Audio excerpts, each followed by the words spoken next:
कहते हैं कि अरे अभी उम्र ही क्या है, थोड़ा सा समय और होने दो, बुढ़ापे में भजन करेंगे। अभी हमारी उम्र ही क्या है, अभी भजन करने की उम्र थोड़ी ना है। जैसे जब तक हमारा शरीर साथ दे रहा है तब तक भगवान का भजन कर लेना चाहिए। जब तक हमारे मुख से स्पष्ट वाणी निकल रही है, हमारे हाथ अच्छे काम कर रहे हैं, हमारे पैर कहीं भी चलकर जा सकते हैं अच्छे से, तब तक भगवान का भजन कर लेना चाहिए। महाराज और महारानी मन में विचार आते ही अपना राजकाज सब अपने पुत्र को सौंप देते हैं और तुरंत चले जाते हैं वन को। पर बस राज सुतई तब दीना, पुत्र लेना नहीं चाहता है, लेकिन फिर भी महाराज जबरदस्ती राज्य सौंप कर और वन को चले जाते हैं। वहाँ कठोर तपस्या करते हैं, सब कुछ त्याग देते हैं।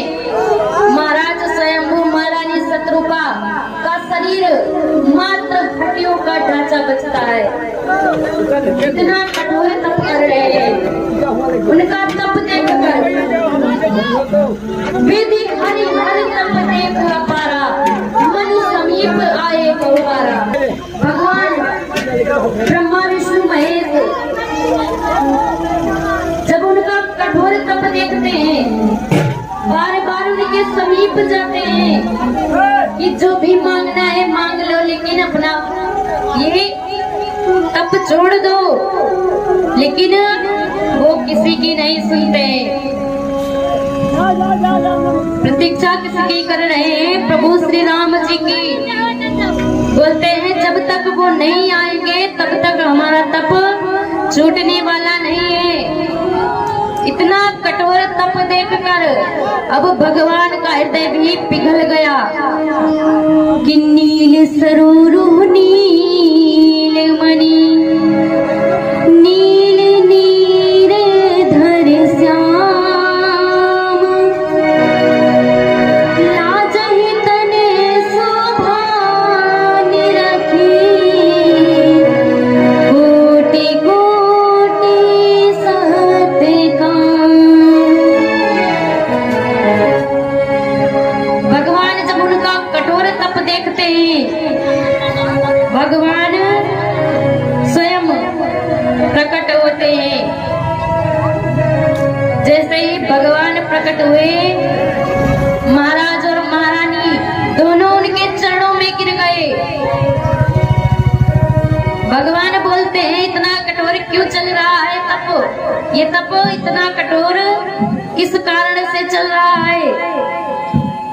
बोलते हैं जो मांगना है सो मांग लो। अब महाराज देखते हैं भगवान को, बोलते हैं प्रभु बस आपके दर्शन मिल गए, अब कोई इच्छा नहीं है मन में मांगने की। लेकिन बार बार भगवान के कहने पर कहते हैं भगवान हम आपसे क्या मांगे, आपसे कुछ छुपा है क्या? किसु तुम जानहु अंतर्यामी, पूरे बाहु मोरे मनोरथ स्वामी, पूरे बाहु मोरे मनोरथ स्वामी। कहते हैं सो तुम जानो अंतर्यामी। अब भगवान हम क्या बताएं अपने मुख से, आप तो सब कुछ जानने वाले हो, सब कुछ जानते हो, जो मेरी अभिलाषा है वो सब जानते हो आप। अब आपसे मांगना क्या, क्या आपसे मांगे? लेकिन फिर भी जब बार बार भगवान कहते हैं तब कहते हैं ठीक है भगवान कि चाहो तुम्हें समान सुत। प्रभु यदि आप इतना बोल ही रहे हैं तो मेरी भी अभिलाषा सुन लीजिए। चाहो तुम्हें समान सुत, प्रभु सन कवन दुराओ।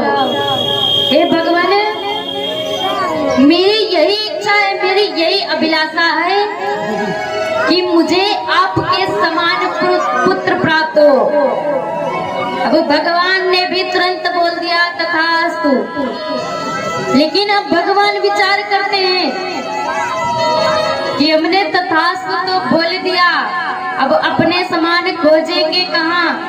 भगवान के समान कोई हो सकता है क्या? नहीं हो सकता ना। वो मांगना चाहते हैं भगवान को ही, लेकिन मांग कैसे रहे? चालाकी देखिए, चाहो तुम्हें समान सुत, आपके समान चाहता हूँ, जैसे आप दिखते हैं ऐसे ही चाहता हूँ। अब भगवान के जैसा बताओ कौन हो सकता है? कितनी चालाकी से मांग रहे हैं। एक बार होता क्या है, एक बूढ़ी औरत होती है अंधी, बहुत निर्धन, अंधी है, कोई पुत्र भी नहीं है। जाती कहाँ है? अपने गुरुदेव के पास।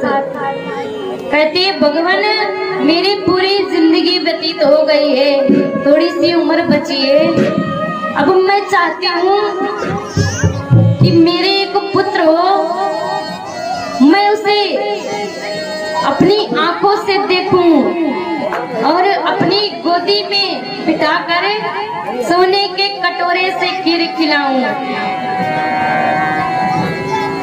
अब गुरुदेव कहते हैं देखिए, ये तो भगवान ही इच्छा पूरी कर सकते, हमारे बस की तो बात है नहीं। बोलते जाओ तपस्या करो वन जाकर, भगवान आएंगे तो उनसे मांग लेना। जाते हैं तपस्या करने, भगवान प्रकट होते हैं। भगवान कहते हैं एक ही वरदान मांगना है, एक वरदान में तुम कुछ भी मांग सकती हो। अब उसको चाहिए तो 3-3 वरदान, आंखें भी आ जाए, जो निर्धन है वो निर्धनता भी चली जाए, पुत्र भी हो जाए, कैसे मांगेगी? फिर से गुरुदेव के पास जाती है, गुरुदेव से जाकर बताती है कि भगवान ने बोला है एक ही वरदान मांगना है। गुरुदेव बोले कि ठीक है जाओ,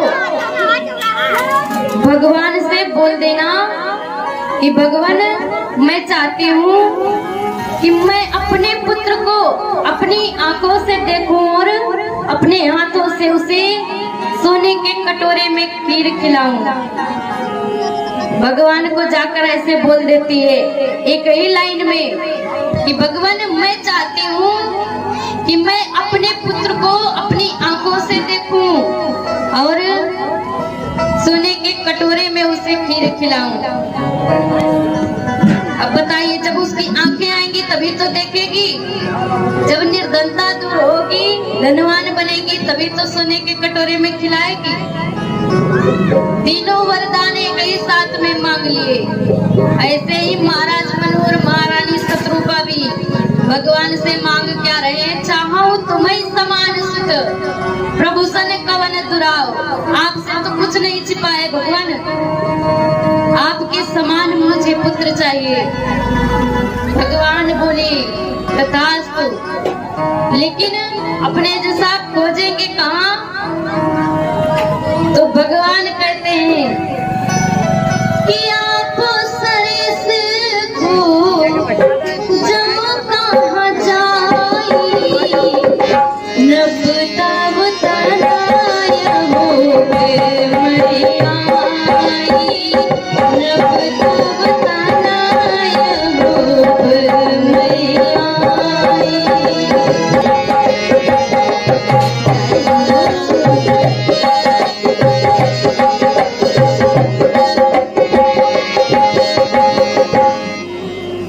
भगवान कहते हैं आप सरिस खोजो कहाँ जाई, नब तब तने होब मैं आई। अपने समान अब मैं कहाँ जाकर खोजूं? हे राजन चिंता मत करो, अब तुम्हारे पुत्र के रूप में मैं ही तुम्हारे पास आऊंगा। महाराज मनु को ये वरदान मिल गया आज। भगवान बोले कि तब तक तुम जाकर अमरावती में निवास करो महारानी शत्रुपा के साथ में। त्रेता युग आएगा, उस युग में जब तुम महाराज दशरथ के रूप में आओगे यही महारानी शत्रुपा महारानी कौशल्या के रूप में आएंगी, तब मैं तुम्हारे यहाँ राम के अवतार में जन्म लूंगा। लेकिन महाराज मनु ने एक वरदान और मांगा। कौन सा वरदान? कहते हैं महाराज, हे प्रभु, आप मेरे पुत्र के रूप में तो आओगे, लेकिन मेरी एक प्रार्थना है आपसे। कौन सी प्रार्थना है? महाराज दशरथ कहते हैं, महाराज मनु कहते हैं कि जब तक आप मेरे समीप रहोगे, मुझे उतनी ही जिंदगी देना जितनी जिंदगी में आप मेरे साथ रहो। यदि आप हमसे दूर हुए तो उसके बाद मुझे कोई जीवन नहीं चाहिए। महाराज मनु कहते हैं कि मन बिनु फानी जिमी, जल बिनु मीना,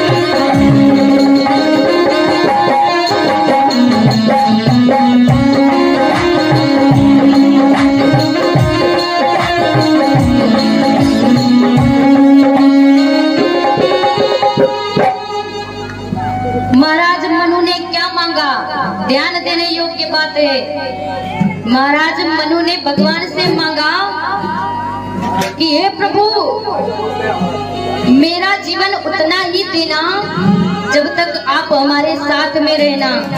जैसे जल के बिना मछली नहीं रह सकती है, जैसे पानी के बिना नदी सूनी लगती है, जैसे मणि के बिना सर्प नहीं रह सकता है, ऐसे ही प्रभु आपके बिना मैं ना रहूं।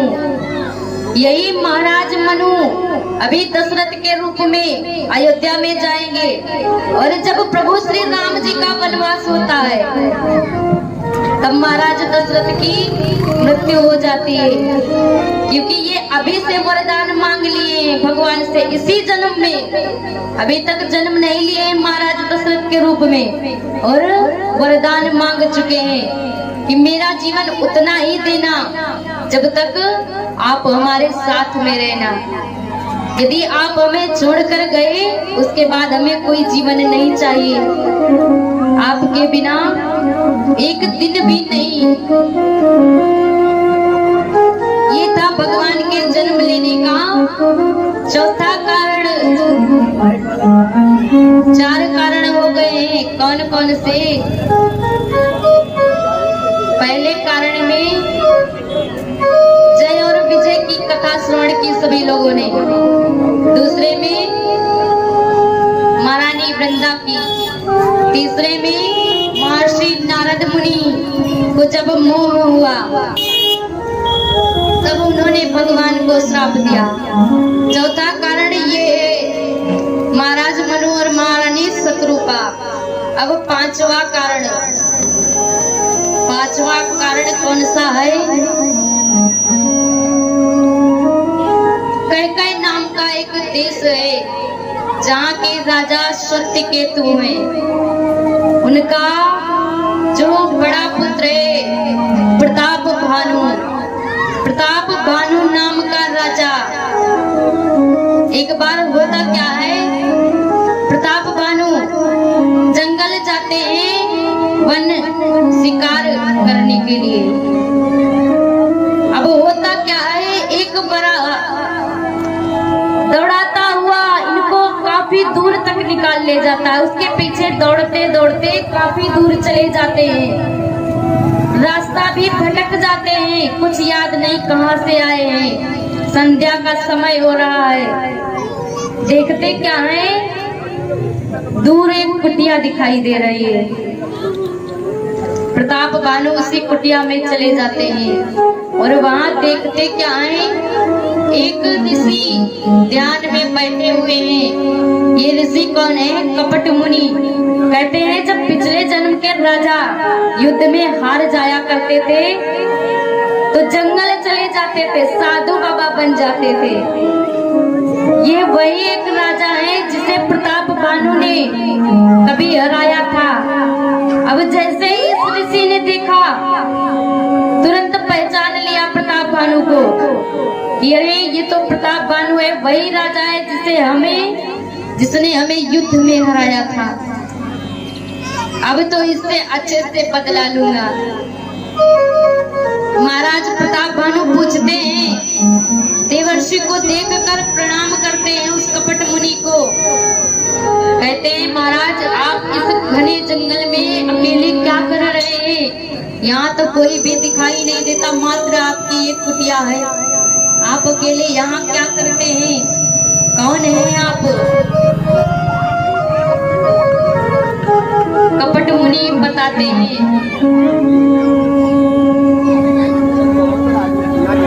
कहते हैं, अब देखिए कपट मुनि की चाल देखिए। कहते हैं कि जब से इस सृष्टि का प्रारंभ हुआ है, जब से आदि शक्ति ने इस सृष्टि को रचा है, तभी हमने जन्म लिया था, हमारा अवतार हुआ था और आज तक हमें कोई मार नहीं सका। ये सृष्टि समाप्त हो जाती है लेकिन हम कभी समाप्त नहीं होते हैं, अजर अमर हैं हम। इसलिए हमारा नाम क्या है? एक तनु, अर्थात अभी दूसरा शरीर धारण नहीं किया है, मात्र एक ही शरीर धारण किया है। जब से सृष्टि उत्पन्न हुई है, राजा के मन में लालच आता है कि अरे ये इतने महाप्रतापी महर्षि, यदि इनसे आशीर्वाद मिल जाए तब तो हम भी अजर अमर हो जाएंगे, हमको भी युद्ध में कोई हरा नहीं पाएगा। ऐसा लालच आते ही मन में राजा उस ऋषि से बोलता है कि ऐसी कृपा कीजिए आप हम पर कि हमें भी युद्ध में कोई ना हरा पाए, हम भी अजर अमर हो जाएं। कपट मुनि बोला, अब यही तो वो चाहता था।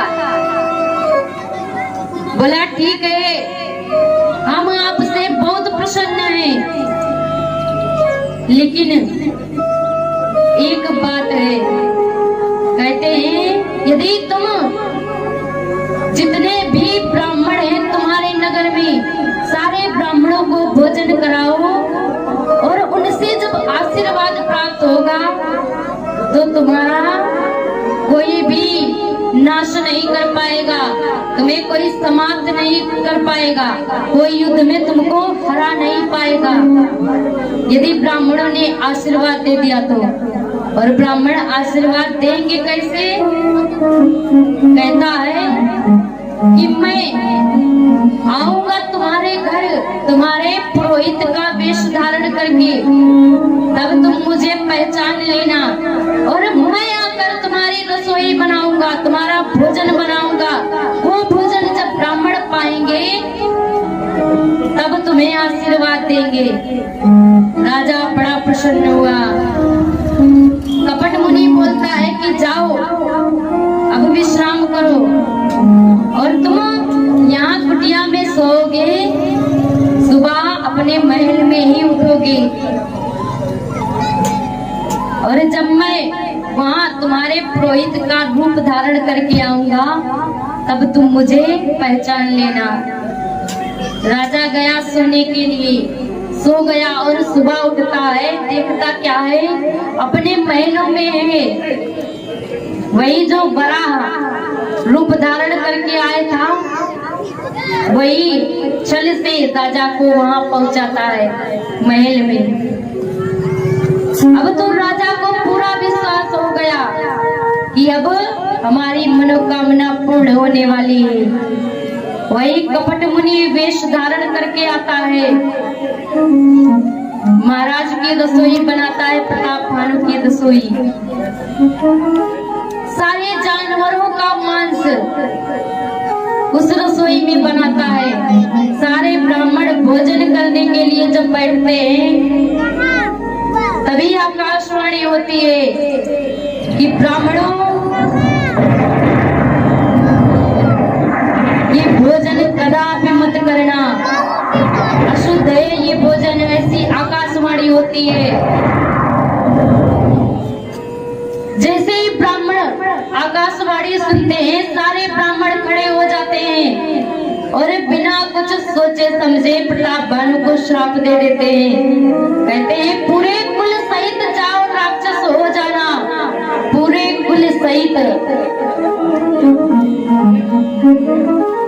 यही प्रताप भानु पूरे कुल सहित राक्षस हो जाता है। प्रताप भानु रावण बनता है। इसका जो भाई था विभीषण बनता है और इसका एक सेवक था धर्मरुचि नाम का, वो बनता है विभीषण। धर्मरुचि नाम का सेवक विभीषण बनता है। कहते हैं कि जब रावण इस सृष्टि पर अवतार लेता है चारों तरफ हाहाकार मचाता है, कठोर तपस्या करता है प्रभु की। और कहते हैं जब वो भगवान की तपस्या करता था तो अपने सिर काट कर अग्नि में चढ़ाया करता था और उन्हीं सिरों में पढ़ा करता था। ब्रह्मा जी ने जो सामुद्रिक शास्त्र से लिखा था वो पढ़ा करता था। एक बार होता क्या है, जब उसने अपना सिर चढ़ाया तो देखता क्या है, नर के कर आपन गध बाची। देखता क्या है कि मनुष्य के हाथों मेरी मृत्यु लिखी है। मनुष्य के हाथों मृत्यु देखकर बड़ा चिंतित होता है, जाता है सभा में सबसे पहले बैठ जाता है। जाकर सभा में बैठ जाता है। मंत्री पूछते हैं कि महाराज इतने चिंतित क्यों हैं? बोलता है कि ब्रह्मा जी ने ऐसा ऐसा लिखा है, मनुष्य के हाथों मेरी मृत्यु होगी। अब उसका मंत्री बोलता है अरे तो इसमें परेशान होने की क्या बात है, मनुष्य और वानर तो हमारा आहार है, कौन सी बड़ी बात है इसमें, भला मनुष्य कोई तुमको मार सकता है। और यदि फिर भी तुम चिंतित हो तो जिससे मनुष्य बनता है वो कारखाना ही समाप्त कर दो।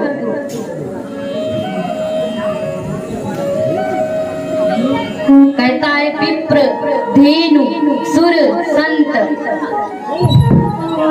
जो ये ब्राह्मण है, ऋषि मुनि है, देवता है, मनुष्य है, इनसे ही तो धर्म बनता है और धर्म से ही तो मनुष्य बनता है। जब धर्म ही नहीं रहेगा तो कोई मनुष्य क्यों कहलाएगा। रावण अनीति करना प्रारंभ करता है। अब घोर अत्याचार पृथ्वी पर रावण का फैल रहा है। रावण करता क्या है, माँ नहीं, मातु पिता नहीं देवा, सद्गुण सन करवा वही सेवा। न माता पिता गुरु किसी को नहीं मानता है रावण, साधुओं से अपनी सेवा करवाता है। जितना धर्म पृथ्वी पर हो रहा था सबको नष्ट कर देता है, सब समाप्त कर रहा है रावण। मैया पृथ्वी जब उसके अत्याचार से परेशान हो जाती है तो गौ का रूप धारण करके जाती है ब्रह्मलोक। विनती करती है भगवान से कि हे प्रभु अब ये अत्याचार सहा नहीं जाता, अब कोई उपाय कीजिए, अवतार लीजिए और इस रावण का अंत कीजिए। अत्याचार काफी बढ़ गया है इस पृथ्वी पर।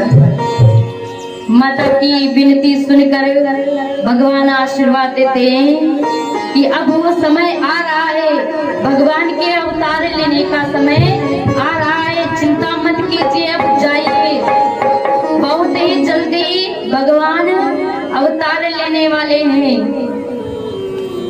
ऐसी वाणी सुनकर गौ माता वापस आती हैं और अब कथा कहाँ चलती है? अयोध्यापुरी की दुनिया में पावन अयोध्या धाम है, दुनिया में पावन अयोध्या धाम है। जहाँ पे चलता श्री राम का नाम है,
Thank you.